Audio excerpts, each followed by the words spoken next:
എല്ലാ ഉദ്യോഗാർത്ഥികൾക്കും പോപ്പൻ സ്കൂളിന്റെ മറ്റൊരു നോട്ടിഫിക്കേഷൻ ആൻഡ് സിലബസ് ഡിസ്കഷൻ വീഡിയോയിലേക്ക് സ്വാഗതം. ഇത് നോട്ടിഫിക്കേഷൻ നമ്പർ 637/2025 അപ്പം ഈ ഒരു post superintendent welfare institution grade 1. ഇത് പ്രത്യേകം നോർക്ക്, ഇതൊരു സ്പെഷ്യൽ റിക്രൂട്ട്മെന്റ് ആണ്. Schedule caste and schedule tribe only. Okay, അപ്പൊ ഇത് സോഷ്യൽ ജസ്റ്റിസ് ഡിപ്പാർട്ട്മെന്റിന്റെ കീഴിലാണ്, സാമൂഹ്യ നീതി ഡിപ്പാർട്ട്മെന്റിന്റെ കീഴിലാണ് ഇത് വരിക. അപ്പൊ നമുക്ക് ഇതിന്റെ ഡീറ്റെയിൽസ് എങ്ങനെയാണ് എന്നുള്ളത് നമുക്കൊന്ന് നോക്കാം. അപ്പം ഇതിന്റെ ആ ഒരു പേ സ്കെയില് 5200 മുതൽ 1,05,300 വരെയാണ് അതിന്റെ ആ ഒരു പേ സ്കെയിൽ വരിക. അപ്പം ഒന്നും കൂടെ ഓർത്ത് വെക്കുക, ഇതൊരു സ്റ്റേറ്റ് ലെവൽ ഗസറ്റഡ് റാങ്ക്ഡ് ഓഫീസറും കൂടിയാണ്. അപ്പം നമ്പർ ഓഫ് വേക്കൻസീസ് മൊത്തത്തിൽ 2 വേക്കൻസിയാണുള്ളത്. അത് SC/ST കാൻഡിഡേറ്റ്സിന് മാത്രമാണ് ഇതിന് അപ്ലൈ ചെയ്യാനായിട്ട് സാധിക്കുക. അപ്പോൾ ഇതിന്റെ ഏജ് പറഞ്ഞിരിക്കുന്നത് 22 മുതൽ 41 വയസ്സ് വരെ. അപ്പോ 2/1/84 1/1/2003 ഈ 2 ഡേറ്റ് ഉൾപ്പെടെ ഇതിന്റെ ഇടയിൽ ഏതെങ്കിലും ദിവസം ജനിച്ചിട്ടുള്ള വ്യക്തികളാണ് ഇതിന് എലിജിബിൾ ആവുക. ഇതിന് ആപ്ലിക്കേഷൻ നൽകേണ്ട അല്ലെങ്കിൽ ആ ഒരു ലാസ്റ്റ് ഡേറ്റ് എന്ന് പറയുന്നത് ഫെബ്രുവരി 4, 2026 രാത്രി 12 മണി വരെയാണ്. അപ്പോൾ ഓൾറെഡി ഇനി ടൈം ഉണ്ട് അപ്ലൈ ചെയ്യാൻ. ഇന്നിപ്പം എന്താ പറയേണ്ടത്, ഇതിപ്പം ജനുവരി തന്നെയാണല്ലോ, ഇന്നിപ്പോ 8-ാം തീയതി. അപ്പോ അടുത്ത മാസം 4-ാം തീയതി വരെ സമയമുണ്ട്. അപ്പൊ ഇതിന്റെ ഡീറ്റെയിൽസ് ഒക്കെ ഒന്ന് നോക്കിയിട്ട് അപ്ലൈ ചെയ്യാൻ എലിജിബിൾ ആയിട്ടുള്ള എല്ലാവരും അപ്ലൈ ചെയ്യണം എന്നാണ് ഞാൻ പറയുന്നത്. അപ്പം PSCയുടെ ആനുവൽ കലണ്ടർ അവർ പബ്ലിഷ് ചെയ്തിട്ടുണ്ട്. അപ്പൊ ആ ഒരു കലണ്ടർ അനുസരിച്ച് ഈ എക്സാം വരിക ഒക്ടോബർ, നവംബർ മാസങ്ങളിലായിരിക്കും. ഒന്നുകിൽ ഒക്ടോബർ അല്ലെങ്കിൽ നവംബർ 2026 ഈ ഒരു എക്സാം കണ്ടക്ട് ചെയ്യുക. അപ്പൊ ഇപ്പോഴേ അതിന്റെ ആ ഒരു പ്രിപ്പറേഷൻ തുടങ്ങുകയാണെങ്കിൽ അത്യാവശ്യം നല്ല സമയമുണ്ട് ഇതിന് പ്രിപ്പയർ ചെയ്ത് നല്ലതുപോലെ നമുക്ക് ഈ ഒരു ജോലി കരസ്ഥമാക്കുന്നതിന് വേണ്ടിയിട്ട്. ഇനി എന്താണ് ഇതിന്റെ ആ ഒരു ക്വാളിഫിക്കേഷൻ എന്നുള്ളത് നമുക്കൊന്ന് നോക്കാം. അപ്പം എസെൻഷ്യൽ ക്വാളിഫിക്കേഷൻ 2 ഓപ്ഷൻസ് ആണ് തന്നിട്ടുള്ളത്. അപ്പൊ ഓപ്ഷൻ എയിൽ പറയുന്നത് ഡിഗ്രിക്കാരൻ സോഷ്യോളജി അല്ലെങ്കിൽ സോഷ്യൽ വർക്ക് അല്ലെങ്കിൽ സോഷ്യൽ സയൻസ്, ഇതിൽ 3-ൽ ഏതെങ്കിലും ഒരു ഡിഗ്രി ഫ്രം ഒരു UGC റെക്കഗ്നൈസ്ഡ് യൂണിവേഴ്സിറ്റിയിൽ നിന്നോ അല്ലെങ്കിൽ നാഷണൽ ഇൻസ്റ്റിറ്റ്യൂട്ട് ഏതെങ്കിലും നാഷണൽ ഇൻസ്റ്റിറ്റ്യൂട്ടിൽ നിന്നോ അല്ലെങ്കിൽ institution established by the government of Kerala. അപ്പൊ അത് ഓൾറെഡി നിങ്ങൾക്ക് അറിയാമല്ലോ. അപ്പൊ ഇത് ഓപ്ഷൻ എ ഇതാണ്, degree in sociology, social work or social science. അപ്പൊ ഇതിൽ ഏതെങ്കിലും ഒരു ഡിഗ്രി നിങ്ങൾക്ക് ഉണ്ടെങ്കിൽ ഡയറക്റ്റ് ആയിട്ട് ആ ഒരു ഡിഗ്രി വെച്ച് തന്നെ നിങ്ങൾക്ക് ഇതിന് അപ്ലൈ ചെയ്യാനായിട്ട് സാധിക്കുന്നതാണ്. ഇനി രണ്ടാമതൊരു ഓപ്ഷൻ ഇവിടെ കൊടുത്തിരിക്കുന്നത് ഏതെങ്കിലും ഒരു ഡിഗ്രി ഹോൾഡർ ആയിരിക്കണം. ഡിഗ്രി ഏതെന്ന് സ്പെസിഫിക്കലി ഇവിടെ പറയുന്നില്ല. രണ്ടാമത്തെ ഓപ്ഷൻ ആണിത്. ഏത് ഒരു ഡിഗ്രി ഹോൾഡർ ആയിരുന്നാലും ശരി തന്നെ അതോടൊപ്പം സോഷ്യൽ വർക്കിൽ ഒരു ഡിപ്ലോമയും കൂടി ഉണ്ടെങ്കിൽ നിങ്ങളും എലിജിബിൾ ആവുകയാണ് ഈ ഒരു പരീക്ഷയ്ക്ക് അല്ലെങ്കിൽ ഈ ഒരു പോസ്റ്റിലേക്ക് അപ്ലൈ ചെയ്യുന്നതിന് വേണ്ടി. അപ്പൊ ഇവിടെ ഓർക്കുക, diploma in social work minimum ആണ് ഇവിടെ ആവശ്യപ്പെട്ടിരിക്കുന്നത്. അത് ഏതെങ്കിലും ഒരു റെക്കഗ്നൈസ്ഡ് ഗവൺമെന്റ് ഓഫ് കേരള ഇൻസ്റ്റിറ്റ്യൂട്ടിൽ നിന്നോ അല്ലെങ്കിൽ ഗവൺമെന്റ് ഓഫ് ഇന്ത്യയിൽ നിന്നോ അല്ലെങ്കിൽ ഒരു UGC റെക്കഗ്നൈസ്ഡ് ആയിട്ടുള്ള ഒരു യൂണിവേഴ്സിറ്റിയിൽ നിന്നോ നേടിയതായിരിക്കണം ഈ ഒരു ഡിപ്ലോമ ഇൻ സോഷ്യൽ വർക്ക് എന്ന് പറയുന്നത്. അപ്പൊ ഇത് എന്താ പറയണ്ടേ, ഏതെങ്കിലും ഒരു ഡിഗ്രിയും അതേപോലെ ഈ ഡിപ്ലോമയ്ക്ക് പകരം ഇതിന്റെ ഹയർ ക്വാളിഫിക്കേഷൻ ഉണ്ടെങ്കിൽ അതിനുള്ള ഓപ്ഷൻ അവൈലബിൾ ആണോ എന്നുള്ളത് നിങ്ങൾ തുളസിയിൽ ചെക്ക് ചെയ്ത് അത് ചെയ്യും. അപ്പൊ ഇത്രയാണ് ഈ ഒരു പരീക്ഷയുടെ അല്ലെങ്കിൽ ഈ ഒരു പോസ്റ്റിന്റെ ഡീറ്റെയിൽസ് എന്ന് പറയുന്നത്. അപ്പം ഇത് പ്രത്യേകം ഒന്നും കൂടെ ചിന്തിക്കുക. ഇത് ഡിപ്പാർട്ട്മെന്റ് ഓഫ് സോഷ്യൽ ജസ്റ്റിസിലേക്കാണ്. അതേപോലെ സൂപ്പറിൻറ്റൻഡന്റ് വെൽഫെയർ ഇൻസ്റ്റിറ്റ്യൂഷൻ ഗ്രേഡ് 1. അപ്പൊ എന്തൊക്കെയാണ് വെൽഫെയർ ഇൻസ്റ്റിറ്റ്യൂഷൻസ് എന്ന് പറയുന്നത്? നമ്മുടെ നാട്ടില് വെൽഫെയർ ഇൻസ്റ്റിറ്റ്യൂഷൻസ് സ്പെസിഫിക്കലി നമ്മൾ നോക്കിയാൽ ആശാ ഭവൻസ് ഇതിനകത്ത് വരും, ട്രാൻസിറ്റ് ഹോംസ് വരും, ഫിസിക്കലി ചാലഞ്ച്ഡ് ആയിട്ടുള്ളവർക്കുള്ള ഓൾഡ് ഏജ് ഹോം ഇതിനകത്ത് വരും, നോർമൽ ആയിട്ടുള്ള ഓൾഡ് ഏജ് ഹോം വരും, ഡേ കെയർ സെന്റേഴ്സ് വരും, പ്രത്യേകിച്ചും എൽഡർലി ആയിട്ടുള്ള വ്യക്തികൾക്ക്, and home for the mentally deficient children അത് ഇതിനകത്ത് വരും, Pratheeksha Bhavan, Prathyaksha Bhavan, home for physically handicapped, vocational training centres. ഇതൊക്കെയാണ് ശരിക്കും നമുക്ക് വെൽഫെയർ ഇൻസ്റ്റിറ്റ്യൂഷൻസ് ഈ ഒരു സോഷ്യൽ ജസ്റ്റിസ് ഡിപ്പാർട്ട്മെന്റിന്റെ കീഴിലുള്ള ബ്രോഡ് കാറ്റഗറീസ്. അപ്പൊ ഇവിടെ ഒരു സൂപ്പറിൻറ്റൻഡന്റിന്റെ ജോലി എന്ന് പറയുമ്പോഴത്തേക്ക് മെയിൻ ആയിട്ടും അതിന്റെ എന്താ പറയേണ്ടത്, മേൽനോട്ടം വഹിക്കുക, അതേപോലെ തന്നെ അവിടെ പുതിയതായിട്ട് അഡ്മിറ്റ് ചെയ്യേണ്ട ആൾക്കാരുടെ കാര്യങ്ങൾ അവിടെ നോക്കുക, അഡ്മിഷൻ നൽകുക, ഇങ്ങനെയൊക്കെയുള്ള ജോലികളാണ് ഇതിനകത്ത് ബേസിക്കലി വരിക. അപ്പോൾ നമ്മൾ ജോബിനെ കുറിച്ചും ഏകദേശം ഒരു ഐഡിയ ആയി. അതിന്റെ ആ ഒരു last date of application, exam എപ്പോഴാണ് വരുന്നത് എന്നൊക്കെയുള്ള നമുക്കിപ്പോൾ ഏകദേശം വ്യക്തമായിട്ടൊന്ന് മനസ്സിലായിട്ടുണ്ട്. ഇനി അടുത്തത് നമുക്ക് നോക്കാനുള്ളത് ഇതിന്റെ സിലബസ് ആണ്, അല്ലെ? അപ്പൊ സിലബസിനെ കുറിച്ച് പറയുന്നതിന് മുന്നേ കുറച്ച് കാര്യങ്ങൾ എനിക്കൊന്ന് ഡിസ്കസ് ചെയ്യാനുണ്ട്. കാരണം ഈ ഒരു പരീക്ഷ എപ്പോഴും ഒരു ഓപ്പൺ കാറ്റഗറിയിൽ നിന്ന് നടത്തുന്ന ഒരു പരീക്ഷയല്ല.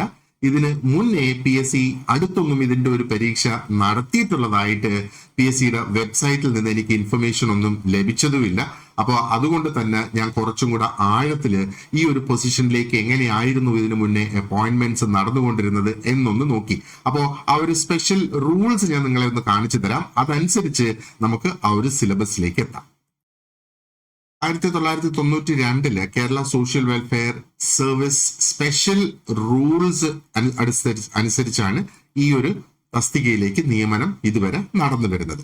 അപ്പൊ നമ്മളിവിടെ നോക്കുവാണെന്നുണ്ടെങ്കിൽ അറിയാം, ആ റൂൾ 2 അതിന്റെ ആ ഒരു കോൺസ്റ്റിറ്റ്യൂഷൻ നോക്കുവാണെന്നുണ്ടെങ്കിൽ നമുക്ക് കാറ്റഗറി 8 നോക്കുവാണെങ്കിൽ ഇവിടെ കാണാം സൂപ്പറിൻറ്റൻഡന്റ് വെൽഫെയർ ഇൻസ്റ്റിറ്റ്യൂഷൻ ഗ്രേഡ് 1 ഇവിടെ കൊടുത്തിട്ടുണ്ട്. ഓക്കെ, ഇനി ഇതിന്റെ ആ ഒരു method of appointment and qualification ആണോ അടുത്തതുള്ളത്.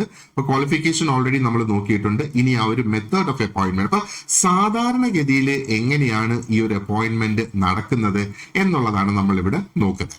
അപ്പൊ നമ്മൾ കാറ്റഗറി 8 വന്ന്, അപ്പൊ കാറ്റഗറി 8 ഇവിടെ പറയുന്നത് നോർമലി ഇതിന്റെ ആ ഒരു അപ്പോയിന്റ്മെന്റ് എന്ന് പറയുന്നത് കാറ്റഗറി 8 ഇതാണ്. അപ്പോയിന്റ്മെന്റ് എന്ന് പറയുന്നത് ബൈ ട്രാൻസ്ഫർ. ഫസ്റ്റ് ഓപ്ഷൻ എന്ന് പറയുന്നത് by transfer from category of superintendent അല്ലെങ്കിൽ വെൽഫെയർ ഇൻസ്റ്റിറ്റ്യൂഷൻസ് ഗ്രേഡ് 2.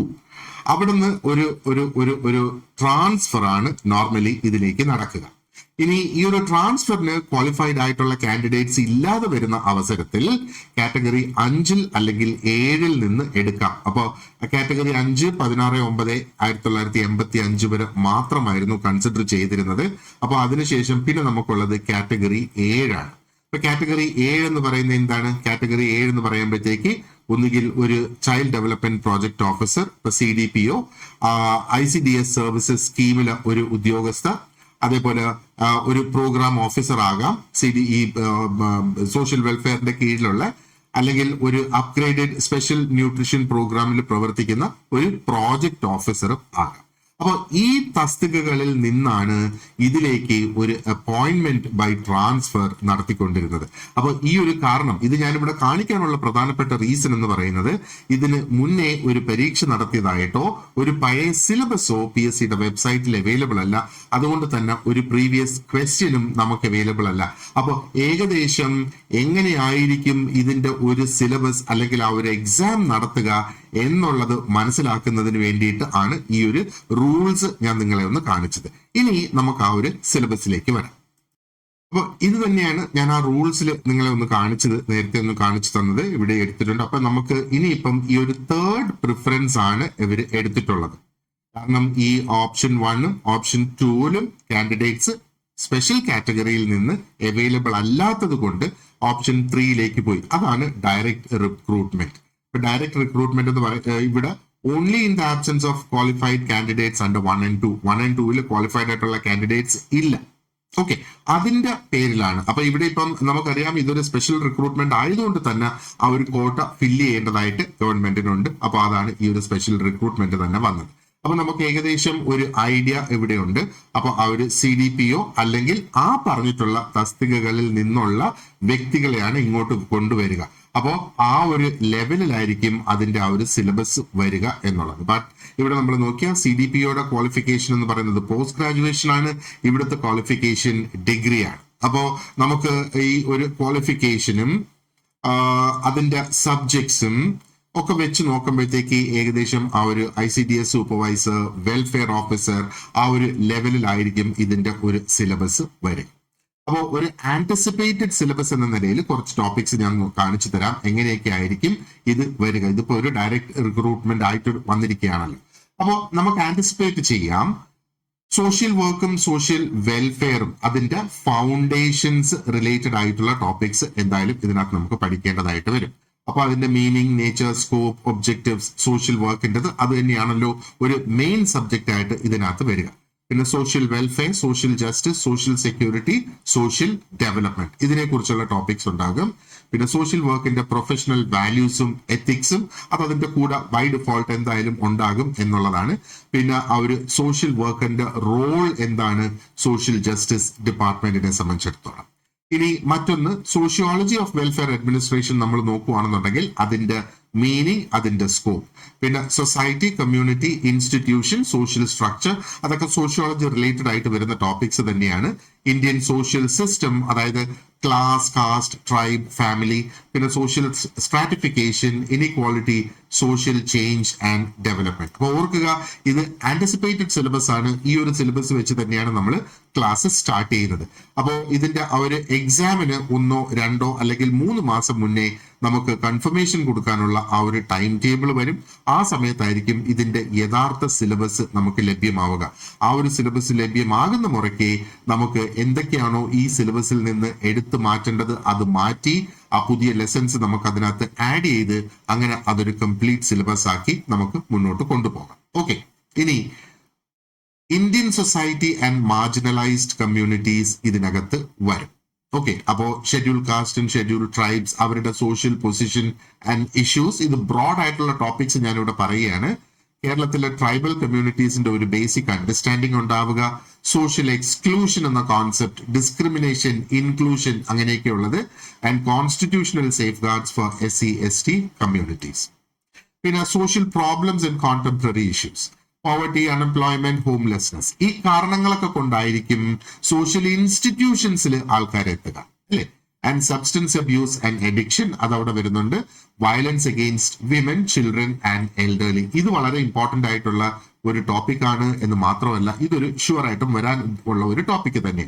അതേപോലെ child abuse, child neglect, institutional care issues, disability and ageing related problems. അപ്പൊ നമ്മൾ എന്തൊക്കെയാണ് ഇതിന്റെ കീഴിൽ വരുന്ന സ്ഥാപനങ്ങൾ എന്ന് നമ്മൾ നോക്കിയപ്പോഴത്തേക്ക് നമുക്കറിയാം ഡിസബിലിറ്റി, ഏജിങ് റിലേറ്റഡ് ആയിട്ടുള്ള വ്യക്തികൾ അവിടെയുണ്ട്. അപ്പോൾ അത് റിലേറ്റഡ് ആയിട്ടുള്ള ടോപ്പിക്സ് ഡെഫിനറ്റ് ആയിട്ട് നമ്മൾ പഠിക്കേണ്ടതായിട്ടുണ്ട്. ഇനി ഒരു മോഡ്യൂളും കൂടെ നമ്മൾ നോക്കുകയാണെന്നുണ്ടെങ്കിൽ സോഷ്യൽ വർക്കിന്റെ മെത്തേഡ്സ്. അപ്പൊ ഇവിടെ ആ ഒരു ആപ്ലിക്കേഷൻ ലെവലാണ് നമ്മൾ നോക്കേണ്ടത്, കാരണം ഡിഗ്രി ലെവൽ എക്സാം ആണ്. ഒത്തിരി അധികം തിയറിറ്റിക്കൽ അല്ല, ആ ഒരു ആപ്ലിക്കേഷൻ ലെവൽ. അപ്പൊ സോഷ്യൽ കേസ് വർക്ക് നോക്കുക, ഗ്രൂപ്പ് വർക്ക് നോക്കുക, കമ്മ്യൂണിറ്റി ഓർഗനൈസേഷൻ നോക്കുക, and role of welfare institutions in community development. അപ്പൊ ഇവിടെ നമുക്ക് ആ ഒരു ആപ്ലിക്കേഷൻ ലെവൽ മതിയാകണം. നമ്മൾ ഒരുപാടധികം അഡ്വാൻസ്ഡ് ആയിട്ടുള്ള തിയറി ലെവലിലേക്ക് നമ്മൾ പോകേണ്ട. കാരണം ഒരു PG ലെവൽ എക്സാം, CDPO പോലെയൊക്കെയുള്ള ഒരു PG ലെവൽ എക്സാം ആണെങ്കിൽ ഡെഫിനറ്റ് ആയിട്ടും നമ്മൾ ആ ഒരു അഡ്വാൻസ്ഡ് തിയറി ലെവലിലേക്ക് നമുക്ക് പോകേണ്ടതായിട്ടുണ്ട്. പക്ഷേ ഇവിടെ നമ്മൾ ആ ഒരു സിലബസിൽ നിന്ന് നമ്മൾ ഇൻസൈറ്റ്സ് എടുത്തിരിക്കുന്നു, ബട്ട് ദെൻ ഇത് ഡിഗ്രി ലെവൽ എക്സാം ആണ് എന്നുള്ളത് കൂടെ നമ്മൾ മനസ്സിൽ ഓർത്തോളുക. ഇനി നമുക്ക് social welfare administration and institutional management. ഒരു ഇൻസ്റ്റിറ്റ്യൂഷന്റെ സൂപ്രണ്ട് ആയിട്ടാണ് നിങ്ങൾ വർക്ക് ചെയ്യാൻ പോകുന്നത്, അല്ലെ? അപ്പൊ ഡെഫിനറ്റ് ആയിട്ടും അതിന്റെ കോൺസെപ്റ്റ്സ് എന്താണ്, അതിന്റെ പ്രിൻസിപ്പിൾസ് എന്തൊക്കെയാണ്? Organisation and management of welfare institutions, അതേപോലെ ഒരു സൂപ്പറിൻറ്റൻഡന്റിന്റെ റോൾസും റെസ്പോൺസിബിലിറ്റീസും. അതിനകത്ത് വരുന്നതൊക്കെയാണ് record keeping, reporting, supervision and coordinating with government departments and NGOs. ഇനി മറ്റൊരു മോഡ്യൂൾ നമ്മൾ നോക്കുകയാണെങ്കിൽ social legislations and human rights. ഇതും ഒഴിച്ചുവിടാൻ കഴിയാത്ത ഒരു ടോപ്പിക് തന്നെയാണ്. ഇപ്പൊ ഡെഫിനറ്റ് ആയിട്ടും സോഷ്യൽ ലെജിസ്ലേഷൻസ് അതിനകത്ത് ഉണ്ടാകും. അപ്പൊ നമുക്ക് അനുമാനിക്കാം ഒരുപക്ഷെ ഇന്ത്യൻ കോൺസ്റ്റിറ്റ്യൂഷൻ അവിടെ വരാം, ചിലപ്പോൾ അത് വരാതിരിക്കാം. ഇനി ലോസ്, സ്പെസിഫിക്കലി നമ്മൾ SC/ST prevention of atrocities act, സ്ത്രീകൾക്കെതിരെയുള്ള domestic violence act, dowry prohibition act, കുട്ടികളുടെ juvenile justice, POCSO, senior citizens act, persons with disabilities act, അതുപോലെ ഹ്യൂമൻ റൈറ്റ്സിന്റെ ആ ഒരു ബേസിക് കോൺസെപ്റ്റ്സും ഇൻസ്റ്റിറ്റ്യൂഷൻസും നമ്മൾ മനസ്സിലാക്കിയിരിക്കേണ്ടതായിട്ടുണ്ട്. ഇനി മറ്റൊന്ന് കേരള സോഷ്യൽ ജസ്റ്റിസ് സിസ്റ്റം, അതേപോലെ വെൽഫെയർ സ്കീംസ് എന്തൊക്കെയാണ് എന്നുള്ളത് നമ്മൾ പഠിച്ചിരിക്കേണ്ടതായിട്ടുണ്ട്. അപ്പോൾ നമ്മുടെ സോഷ്യൽ ജസ്റ്റിസ് ഡിപ്പാർട്ട്മെന്റിന്റെ സ്ട്രക്ചർ എന്താണ്, ഫംഗ്ഷൻ എന്താണ്, അതിന്റെ കോൺസ്റ്റിറ്റ്യൂഷൻസ് എന്തൊക്കെയാണ്, ആൻഡ് വെൽഫെയർ ഇൻസ്റ്റിറ്റ്യൂഷൻസ് ഈ ഒരു ഡിപ്പാർട്ട്മെന്റിന്റെ കീഴിലുള്ളത്. അപ്പൊ നമ്മൾ പ്രധാനപ്പെട്ട സോഷ്യൽ വെൽഫെയർ സ്കീംസ് നമ്മൾ നോക്കുകയാണെന്നുണ്ടെങ്കിൽ SC/ST കമ്മ്യൂണിറ്റീസിനുണ്ട്, സ്ത്രീകൾക്കുണ്ട്, കുട്ടികൾക്കുണ്ട്, എൽഡർലി മുതിർന്ന പൗരന്മാർക്കുണ്ട്, അതേപോലെ ഡിസേബിൾഡ് ആയിട്ടുള്ള വ്യക്തികൾക്കും. ആൻഡ് ഇതോടൊപ്പം നമ്മൾ അറിഞ്ഞിരിക്കേണ്ട ഒന്നാണ് ലോക്കൽ സെൽഫ് ഗവൺമെന്റിന്റെ റോൾ എന്താണ് ഈ ഒരു വെൽഫെയർ ഡെലിവറിയിൽ. കാരണം പലപ്പോഴും എന്താ പറയേണ്ടത്, ഒരു സൂപ്പറിൻറ്റൻഡന്റ് എവരുമായിട്ട് എന്താ പറയേണ്ടത് കണക്ട് ചെയ്യേണ്ടതായിട്ട് വരും. സോ ആ ഒരു ജോബിന്റെ റോൾ അനുസരിച്ചാണ് നമ്മൾ ഈ ഒരു ഇതും കൂടെ നോക്കിയിരിക്കുന്നത്. ചിലപ്പോൾ അത് സിലബസ് വരുമ്പോൾ അതൊന്നും കാണില്ല, ഡിഫറെന്റ് ആയിരിക്കാം ടോപ്പിക്സ്. ബട്ട് ദെൻ ഇതിനെ ബിൽഡ് ചെയ്ത് അല്ലെ ഇതിനെ ബേസ് ചെയ്ത് കൊണ്ട് തന്നെയായിരിക്കും നമുക്ക് ആ ഒരു ടോപ്പിക്സ് വരിക. ഇനി ബേസിക്സ് ഓഫ് സൈക്കോളജി, അത് ആ ഒരു വെൽഫെയർ വർക്കിന് വേണ്ടിയിട്ടുള്ള സൈക്കോളജിയുടെ ബേസിക്സ്, ഇതൊരു പക്ഷേ വരാതിരിക്കാം.